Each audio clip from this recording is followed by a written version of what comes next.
Notre monde est défini par le mouvement. Une dimension est simplement une direction dans laquelle quelque chose peut se déplacer ou être mesuré. Considérez-la comme un degré de liberté. La plus fondamentale est la première dimension, une ligne simple et droite. Sur cette ligne, vos seules options sont d'avancer ou de reculer à gauche ou à droite. Vous avez un seul axe de mouvement. Il n'y a pas de concept de haut ou de bas, pas de profondeur. C'est un univers de pure longueur, un chemin unique et solitaire s'étendant à l'infini dans deux directions opposées. C'est l'espace le plus simple imaginable, pourtant, il forme la base de tout ce qui est plus complexe. Maintenant, ajoutons une seconde direction. Cela crée la deuxième dimension, une surface plane comme une feuille de papier ou l'écran sur lequel vous lisez ceci. Sur ce plan, vous pouvez toujours vous déplacer à gauche et à droite. Mais vous pouvez aussi avancer et reculer. Vous avez maintenant deux directions de déplacement indépendantes, la longueur, la largeur. Cela permet des formes comme carré, cercle, triangle.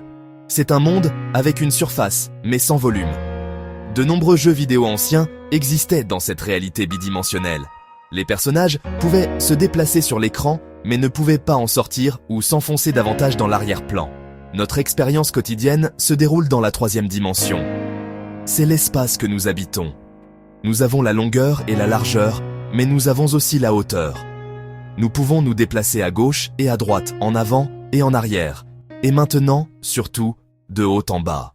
Cette troisième direction ajoute de la profondeur et du volume à notre monde, permettant l'existence d'objets comme cubes-sphères, nos propres corps. C'est le théâtre familier de nos vies, l'espace dans lequel marchons, conduisons, volons. Pendant des siècles, ces trois dimensions spatiales furent considérées comme la description complète de notre réalité physique, la toile totale sur laquelle l'univers était peint. Mais il y a une autre composante que nous ne pouvons ignorer, le temps. Les physiciens se réfèrent de souvent au temps comme la quatrième dimension. Bien qu'il soit différent des dimensions spatiales, nous ne pouvons avancer qu'en lui à un rythme apparemment fixe. Il est essentiel pour localiser un événement. Pour rencontrer un ami, vous devez connaître l'emplacement dans l'espace tridimensionnel, le coin de la rue, l'étage de l'immeuble, mais vous devez aussi savoir quand y être. Un événement est donc une adresse dans l'espace-temps à 4 dimensions. C'est le monde tel que décrit par la théorie de la relativité d'Einstein, un univers avec 3 dimensions d'espace et une de temps. Mais l'histoire se termine-t-elle là? L'univers pourrait-il avoir plus de dimensions que les 4 que nous percevons? Ce n'est pas seulement une question de science-fiction, c'est une enquête sérieuse au cœur de la physique moderne. Certaines des théories les plus avancées, telles que la théorie des cordes, la théorie M, proposent l'existence de dimensions supplémentaires. Ces théories suggèrent que notre univers pourrait contenir 5 dimensions, 10 dimensions, 11 dimensions au total. La motivation derrière ces idées audacieuses est profonde. Les physiciens recherchent une théorie unifiée capable d'expliquer toutes les forces de la nature. De l'immense attraction gravitationnelle qui maintient les galaxies ensemble aux étranges règles quantiques qui gouvernent les particules subatomiques.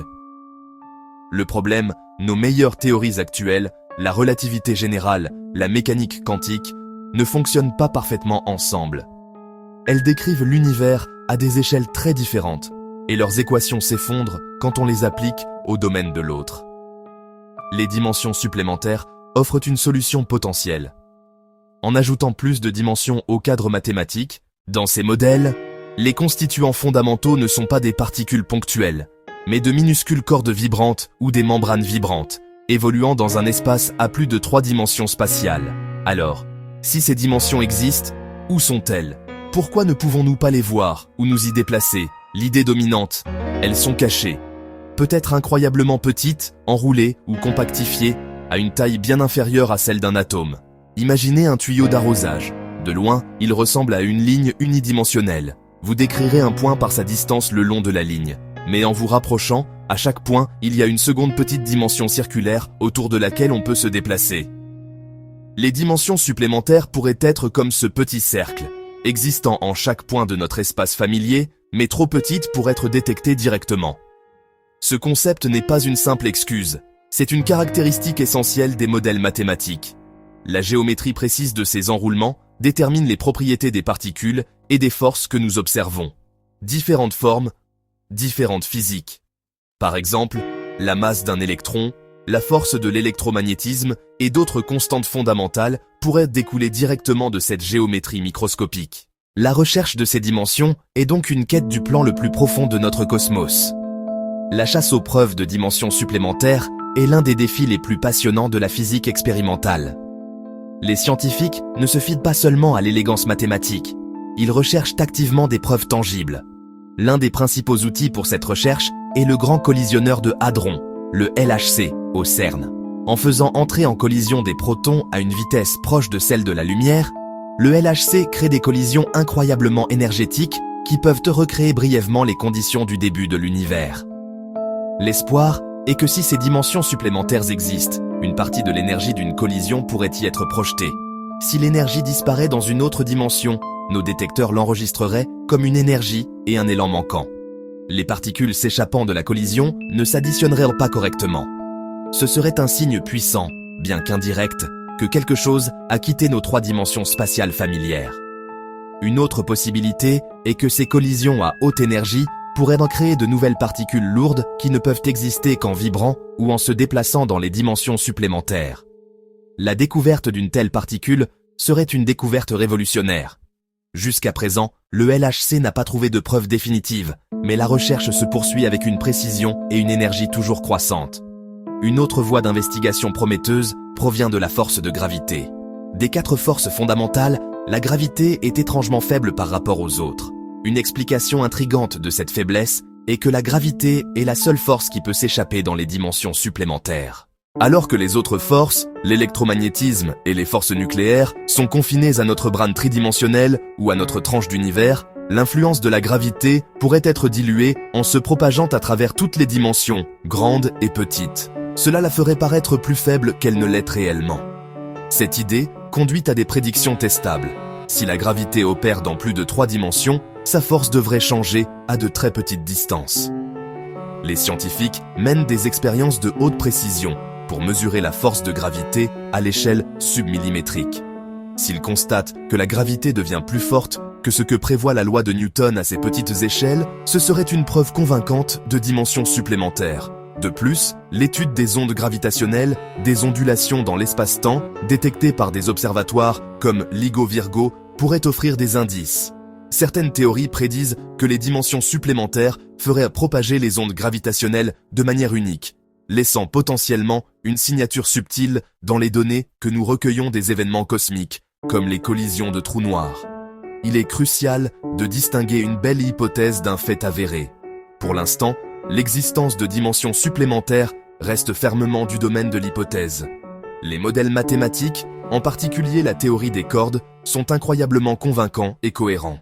Ils résolvent de nombreux problèmes théoriques. Ils fournissent un cadre d'une profondeur logique stupéfiante. Pour de nombreux physiciens, cette beauté mathématique est un fort indicateur que la théorie est sur la bonne voie. Cependant, devant le tribunal de la science, les mathématiques seules ne constituent pas une preuve suffisante. La science exige des données empiriques et des prédictions testables confirmées par l'observation et l'expérience. Le chemin d'une idée théorique à une loi scientifique acceptée est long. Une théorie doit d'abord faire des prédictions uniques et falsifiables. Des prévisions sur le monde qui ne seraient pas vraies si la théorie était fausse. Ensuite, des expériences doivent être conçues pour tester ces prédictions spécifiques. Si les expériences confirment constamment les prédictions, la théorie gagne en force et en acceptation au sein de la communauté scientifique.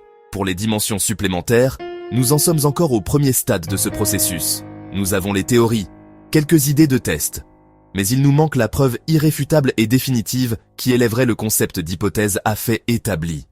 Il est également tout à fait possible que l'idée de dimension spatiale supplémentaire soit simplement fausse. Peut-être que l'univers n'a vraiment que les 3 dimensions spatiales que nous voyons, et que les défis de l'unification de la gravité et de la mécanique quantique seront résolus par une théorie différente. Encore à découvrir. La science progresse par ce processus même de proposition d'idées audacieuses.